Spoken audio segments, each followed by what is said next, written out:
질문이 있습니다. 혹시 당신은 노트리스 중학교를 다니지 않았나요? 한 여자 판사가 자기 법정 앞에 쓴 흑인 남자에게 질문을 합니다. 그 질문을 받은 흑인 남자가 판사의 얼굴을 다시 쳐다보면서 오마이갓 하면서 울기 시작합니다. 절도죄로 법정에선 남성이 중학교 동창을 만났습니다. 그 중학교 동창은 유능한 판사가 되어져 있죠.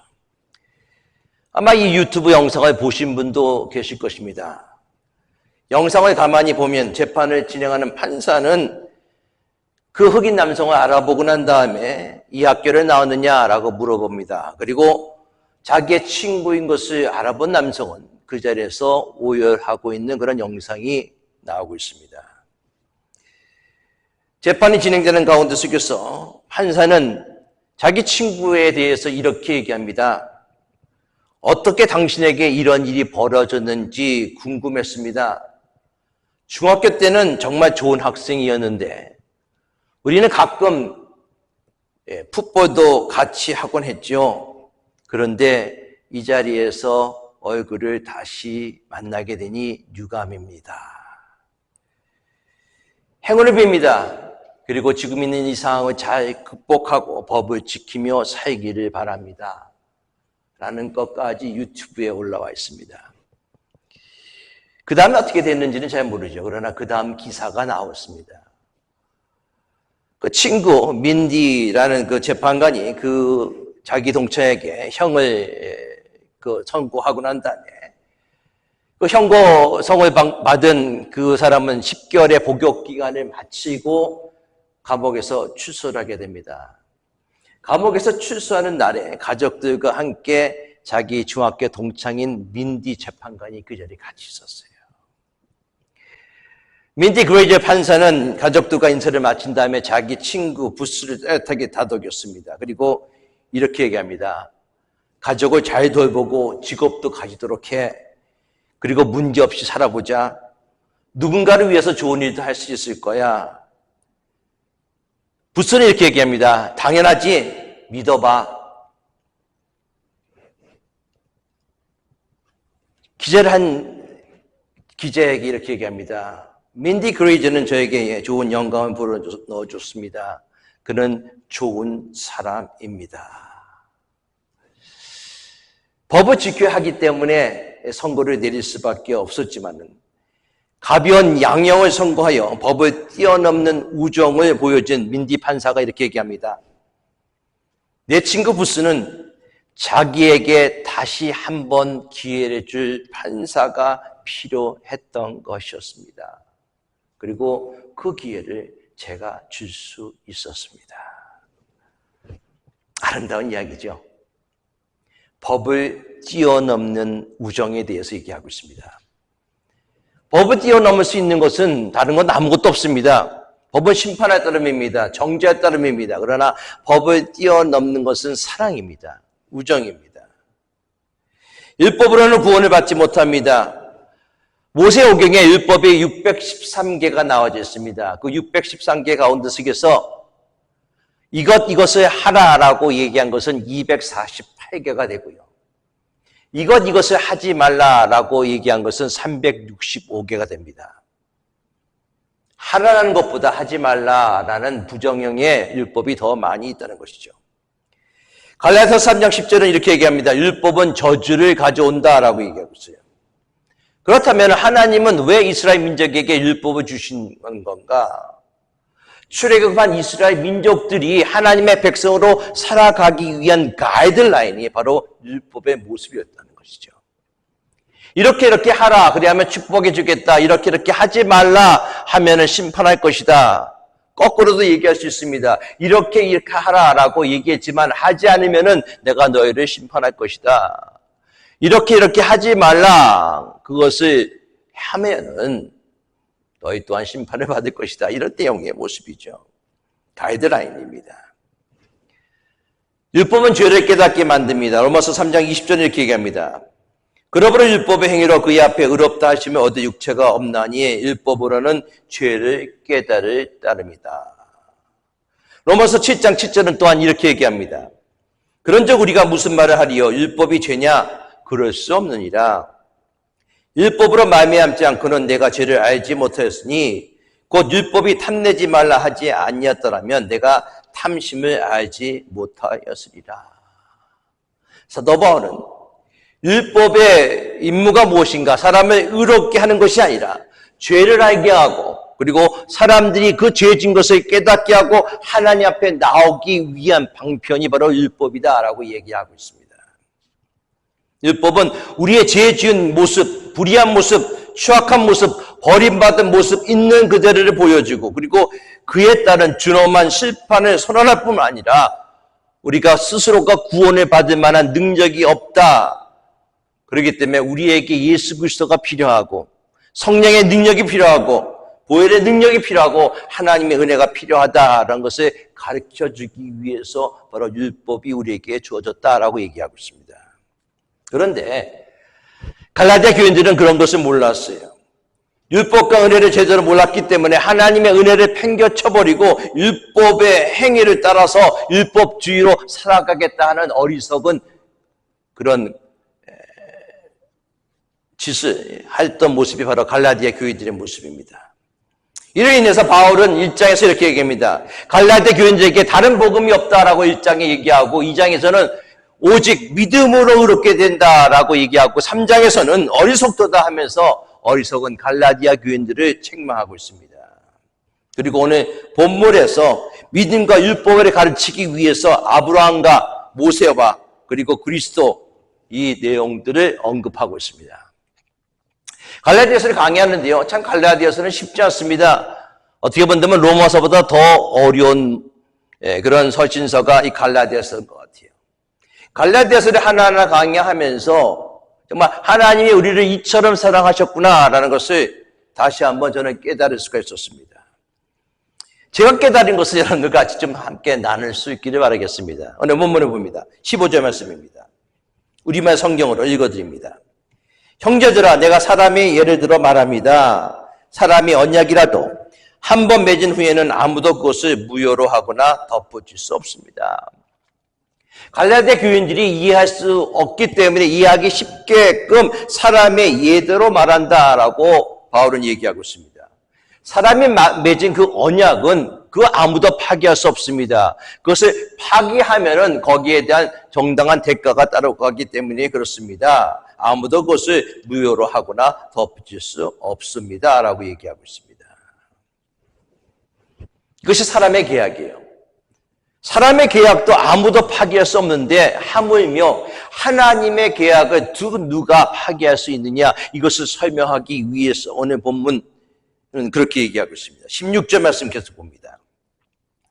하나님께서 아브라함과 그의 자손에게 약속을 주실 때 여러 사람을 가리켜 자손들에게라고 하지 않으시고 오직 한 사람을 가리켜 내 자손에게라고 하셨는데 이는 곧 그리스도이십니다. 하나님께서도 사람이 계약을 맺은 것과 마찬가지로 아브라함과 그 자손들에게 계약을 맺으셨다는 것이요. 그 계약 맺은 것을 그 누구도 파기할 수 없다라고 얘기하고 있습니다. 여기에서 자손들이라고 얘기하지 않냐고 아브라함의 자손 단수를 바울은 사용하고 있습니다. 둘 이상이 아니라 단수를 얘기하고 있죠. 유대인들은 오직 이삭으로 통해서 자기가 하나님의 후손이다라고 그런 자부심을 갖고 있었습니다. 그러나 오늘 바울이 얘기하는 것은 이삭의 자손이 아니라 아브라함의 자손들이 아니라 오직 예수 그리스도를 통해서 하나님이 구원을 허락해 주신다라고 얘기하고 있어요. 17절 말씀도 같이 봅니다. 내가 말하고자 하는 것은 이것입니다.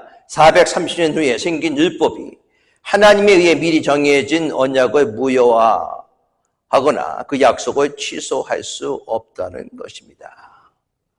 하나님께서 아브라함을 갖대하 우리에서 하나님의 사람으로 부르셨을 때 하나님은 아브라함을 약속 가운데 부르셨습니다.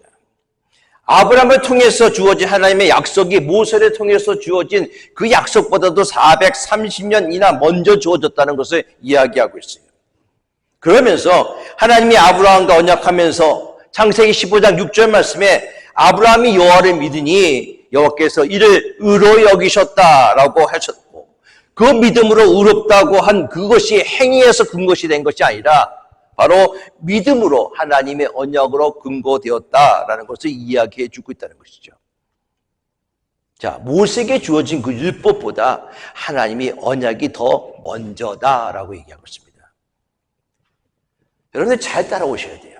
그렇다면은 하나님의 언약이 먼저고 모세의 율법이 나중이라면은 갈라디아 교인들이 나중에 율법들을 가지고 구원을 얻을 수 있다, 의롭다함을 받을 수 있다고 생각하는 것은 잘못된 것이다라는 것을 사도 바울은 이야기하고 있는 것이죠. 하나님의 언약, 하나님의 약속, 그 약속을 믿기 때문에 하나님이 의롭게 여기셨다는 것을 강조하기 때문에 얘기하고 있습니다. 18절 말씀입니다. 만일 유업이 율법에서 난 것이면 그것은 더 이상 약속에서 난 것이 아닙니다. 하나님께서는 은혜로 약속을 통해 아브라함에게 유업을 주셨습니다. 유업, 아브라함의 복, 하늘나라, 그리스도로 말미암아 영원한 생명을 다 포함하고 있습니다. 즉 우리가 율법을 지켜야 구원을 받을 수 있다면은 아브라함이 하나님의 은혜 받은 방법과 다르다는 거예요. 왜? 아브라함은 율법을 지켜서 구원을 받은 것이 아니라 하나님이 주신 그 약속을 믿음으로 하나님이 의롭게 여겼기 때문에 우리 또한 예수 그리스도를 통해서 아브라함의 그 자손 예수 그리스도를 믿음을 통해서 우리가 의롭다함을 받을 수 있다라는 것을 이야기하고 있는 것입니다. 그것이 하나님의 약속이에요. 하나님은 아브라함을 통해서 약속하셨습니다. 불가능한 가운데서 가능을 보여주신 하나님이십니다. 약속대로 내가 자녀를 가지겠다라고 분명한 약속 가운데서 아브라함이 자손을 갖게 만드셨어요. 약속대로 이집트에서 그 자손들이 많아졌습니다. 이집트에서 종노를 하였지만 하나님의 약속대로 때가 되었기 때문에 하나님이 이집트에서 구원해 주셨습니다. 하나님의 약속대로 아브라함의 자손 다윗을 통해서 이스라엘 왕국을 하나님이 완성시켰었습니다. 그리고 하나님은 약속대로 메시아를 우리에게 보내주셨어요. 약속의 하나님. 그 약속의 하나님을 믿을 수 있기를 예수 그리스도의 축원합니다. 우리는 하나님의 일방적인 언약에 근거하여 은혜로 말미암아 선택받고 믿음을 가진 사람이에요. 그러므로 언약의 자손인 우리는 약속을 신실하게 이루어 가시는 하나님의 약속을 믿고 살아가야 된다는 것이죠. 기도하고 회개하는 자에게 순종하는 자에게 성령을 주시겠다고 약속하시면 하나님 믿습니다. 그렇게 될 줄로 믿습니다라고 회개하며 순종하며 살아가야 된다는 것이죠. 왜? 하나님이 약속하셨기 때문에. 믿는 자에게는 능치 못함이 없으리라. 하나님이 약속하셨어요. 그러면은 그 약속을 믿고 믿음으로 불가능을 가능케 하며 살아가는 모습이 우리에게 있어야 된다는 것이죠.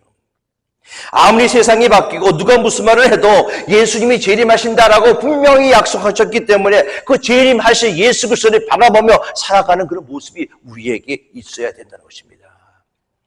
사랑하는 성도 여러분, 신실하신 하나님의 약속을 믿고 살아가는 여러분들이 될 수 있기를 예수 그리스도로 축원합니다. 그러면은 율법이 필요 없습니까? 율법은 무엇 때문에 주어졌습니까? 여러분 율법이라고 얘기할 때 율법은 좁은 의미로 모세의 율법을 얘기하고 그리고 넓은 의미로 구약 성경 전체를 이야기하고 있습니다. 자, 19절 말씀 봅니다. 그런즉 율법은 무엇입니까?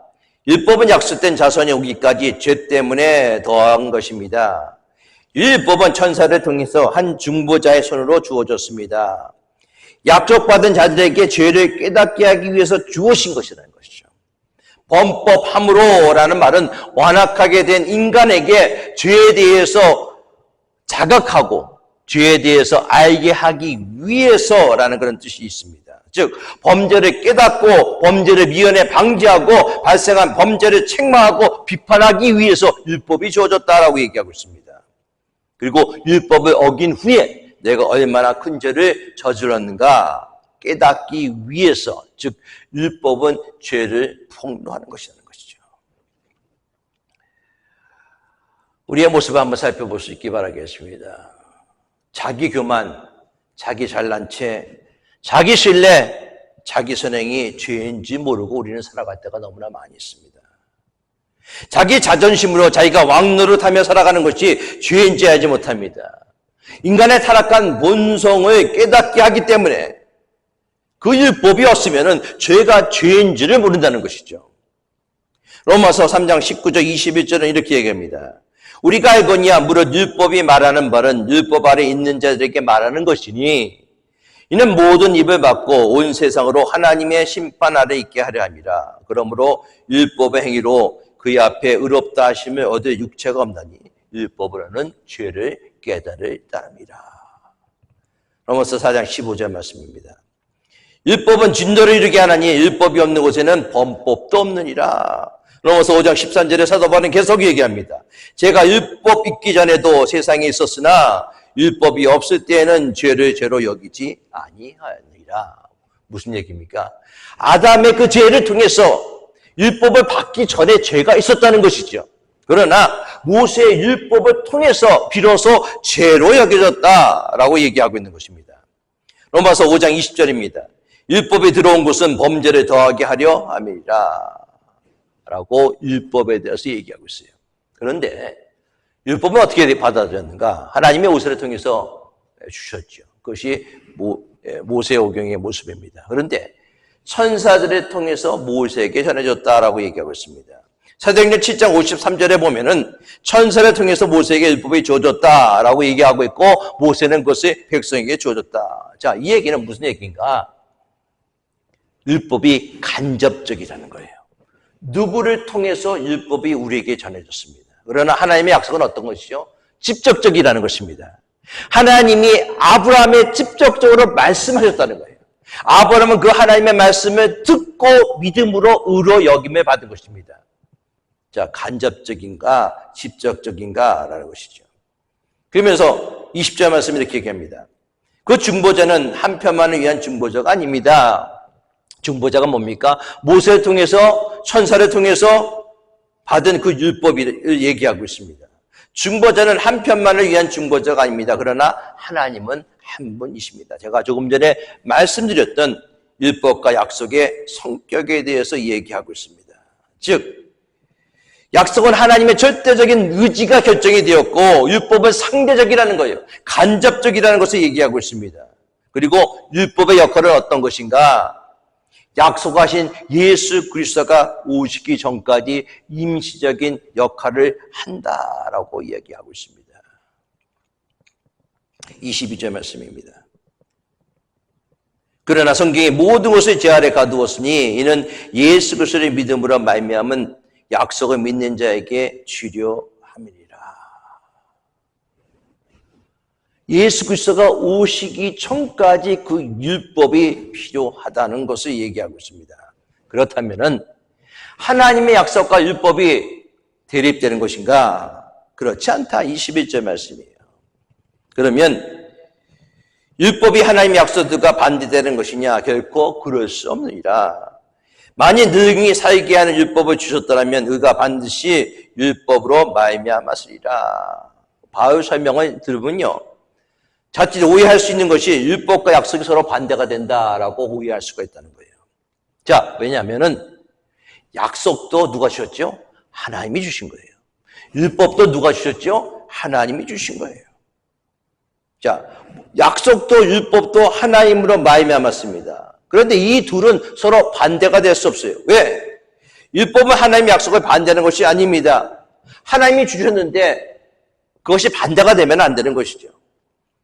어느 것이 옳으냐, 어느 것이 맞냐라는 것을 이야기할 수 없다는 거예요. 율법과 약속은 서로 다투거나 경쟁하는 관계가 아닙니다. 왜냐하면 율법을 통해서 의에 이를 수 없기 때문에, 율법은 능히 살게 하지 못하기 때문에, 율법은 생명을 줄 수 없기 때문에 바로 약속을 통해서 이 율법을 완성시킬 수 있다는 것이죠.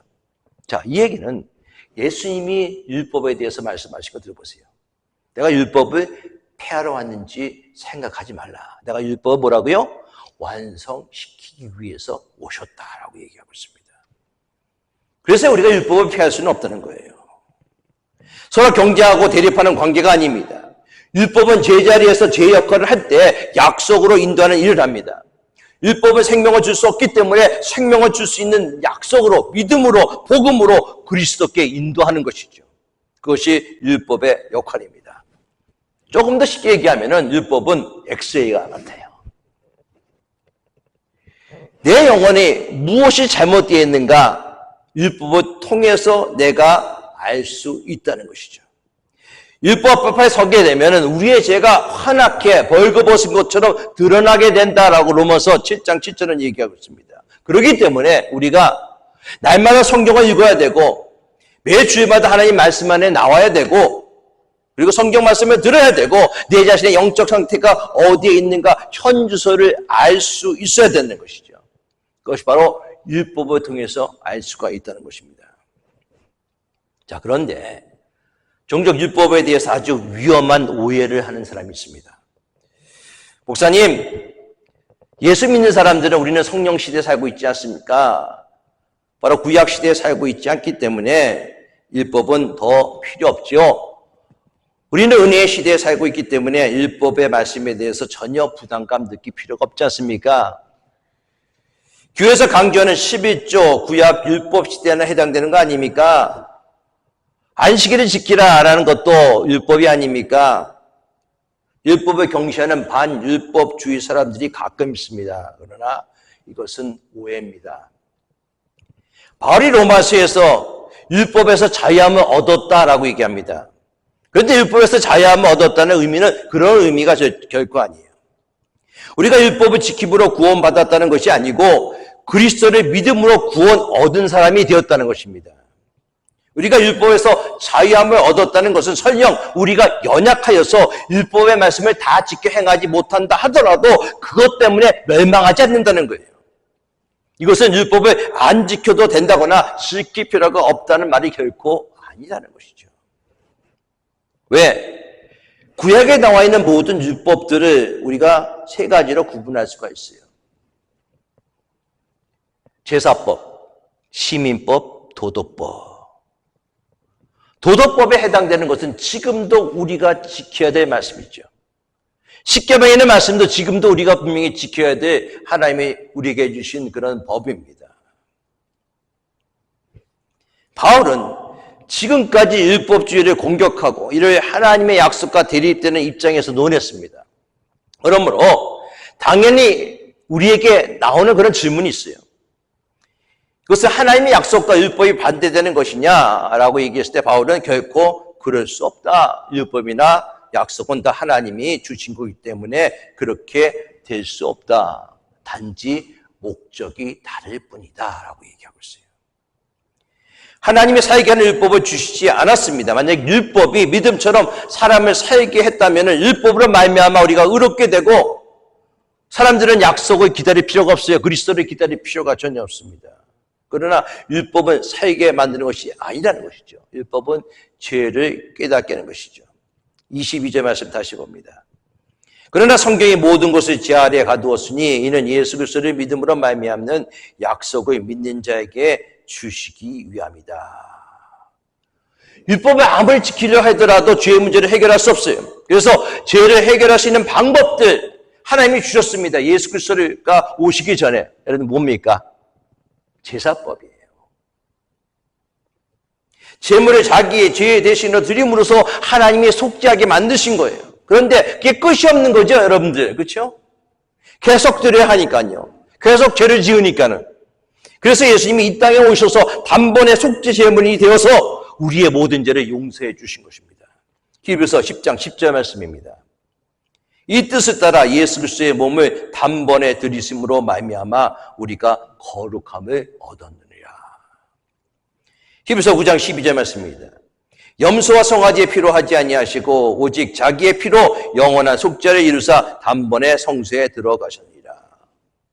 죄와 그 죄의 결과로 오는 그 사망에서 우리가 풀려날 길이 무엇인가? 오직 예수 그리스도를 믿는 것밖에 없다는 것이죠. 율법의 목적은 죄를 깨우쳐서 죽은 영혼을 살리기 위함인데 율법 스스로를 통해서 우리가 구원받을 수 없기 때문에 예수 그리스도가 이 땅에 오신 것입니다. 그리스도가 오시기 전까지 율법이 우리에게 필요하였다. 그런데 바울은 그 모습을 23절, 24절에 이렇게 설명합니다. 제일 처음에 감옥에 대한 비유를 하고 있고요. 23절 말씀 보겠습니다. 믿음이 오기 전에 우리는 율법 아래 미인바되고 계시되 믿음의 때까지 갇혔느니라. 여러분들 이해되시겠죠? 율법 아래 있을 때 사람들은 감옥에 갇힌 질서와 같았던 것이라는 거예요. 율법 아래 미인바되고 포로가 되어서 자유가 없는 그런 상태 속에 있었습니다. 더 노력해봐, 더 수고해봐, 더 다 지켜봐, 조금만 더 노력하면 자유로워질 거야, 조금만 더 노력하면 목표에 도달할 거야. 이것은 여러분들 마비의 속삭임이에요. 절대로 율법으로 의에 이를 수가 없습니다. 왜? 갇힌 상태이기 때문에. 사도 바울은 그 얘기하고 있는 거예요. 절대로 자유를 얻을 수 없다는 것입니다.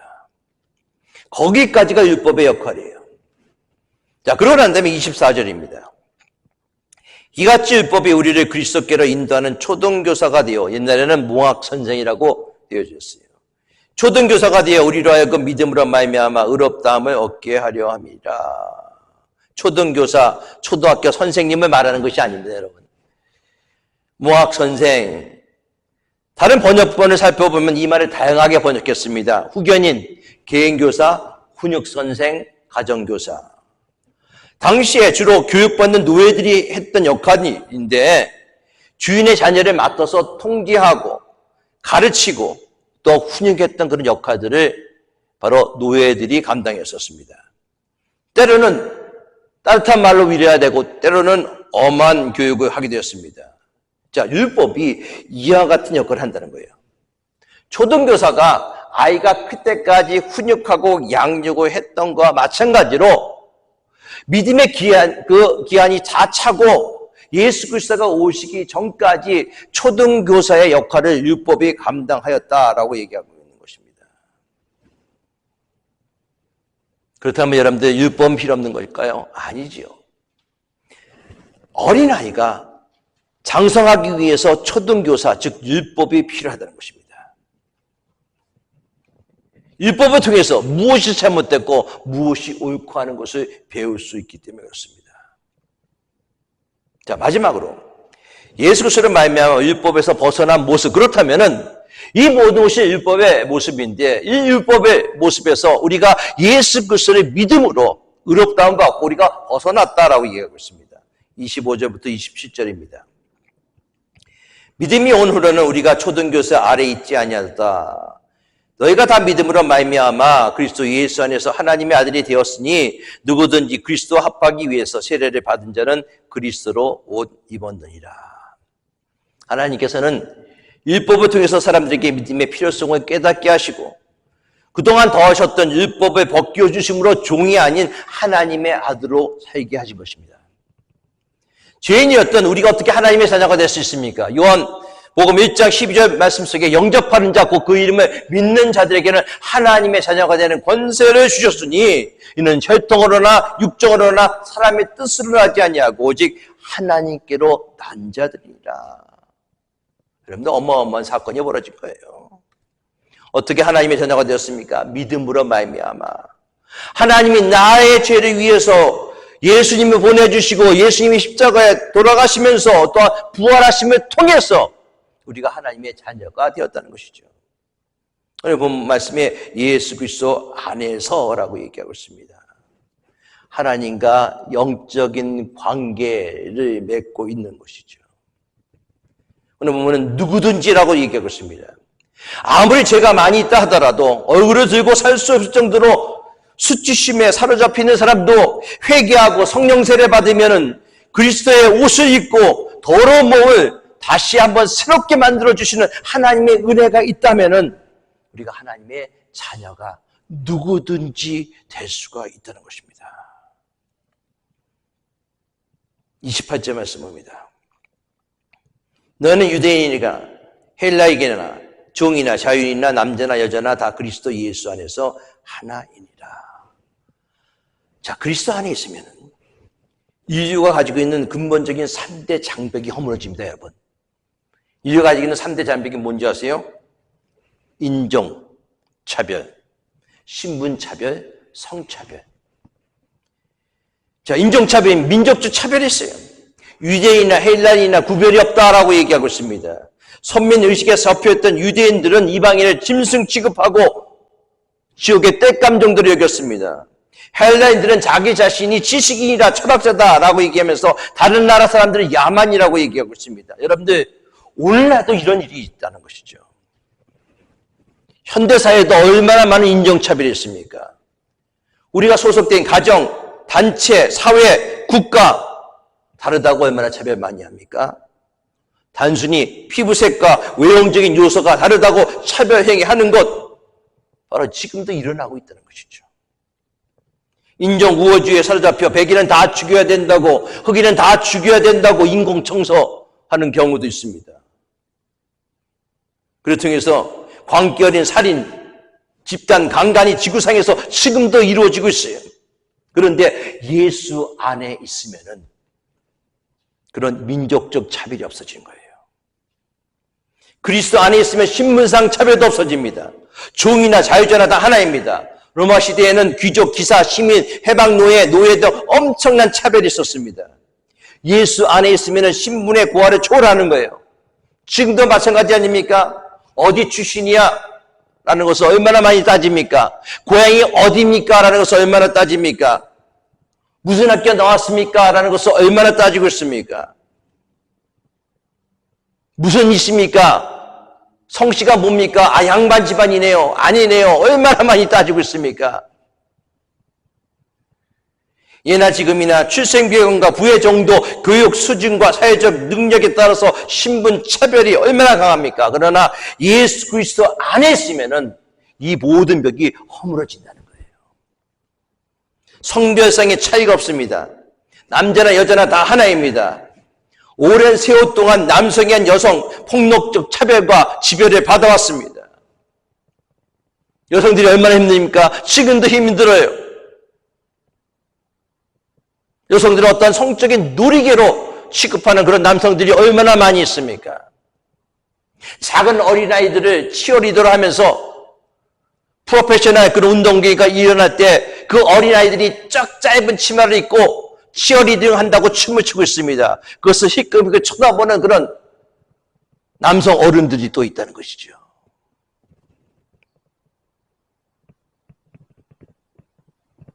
예수님께서 예수님의 보혈로 십자가상의 죽음을 통해서 인간끼리 막힌다면 헐어버린 것인 것입니다. 예수 그리스도를 믿는 믿음은 인류 역사를 통해서 지극히 고질적이고 지극히 근본적인 3대 장벽, 인종 장벽, 신분 장벽, 성차별을 한꺼번에 무너뜨린다는 것입니다. 그래서 에베소 2장은 이렇게 얘기합니다.